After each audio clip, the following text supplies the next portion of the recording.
International Cat Day ngayon, kaya ang ating mga alagang pusa ang ating pupusuan kahit pa may mga kakaiba silang pusalubong. Pusuan na yan sa report ni Mariz Umali. Very meowlambing beings, makulit at playful, tutulog-tulog lang o catwalk-catwalk na parang sila pa ang amo. May ilan namang napaka-taray, sumisiksik kung saan-saan at tumatambay kung saan pa delikado. Pero kahit anong uri pa ng pusa yan, di maikakailang paborito silang alagaan. Pero kung tulad nito ang mga pusa nyo na may surprise po sa lubong, bit-bit ay butiking green o ibon na kanilang nahunting o laging may gift na bubuwit at minsan ahas pa. Talaga mapapasigaw ka na lang. Pero payo ng isang vet, huwag mag-init ang ulo sa kanilang alay. Huwag mo namang pagalitan. Sa kanya is, I'm bringing you something, a gift.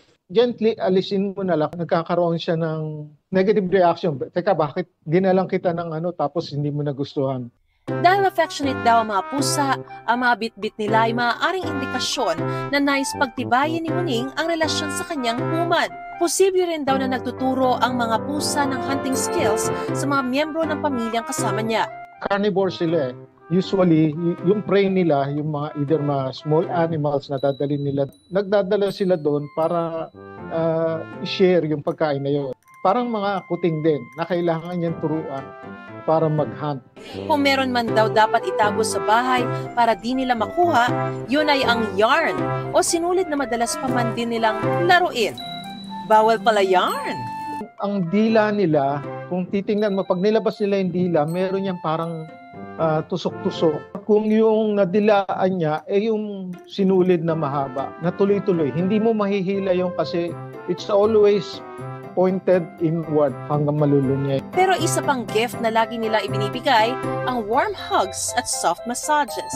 Pati na ang kanilang memorable bondings na tiyak tinatreasure ng mga fur parent. Mariz Umali nagbabalita para sa GMA Integrated News. Huwag magpahuli sa mga balitang dapat niyong malaman. Mag-subscribe na sa GMA Integrated News sa YouTube.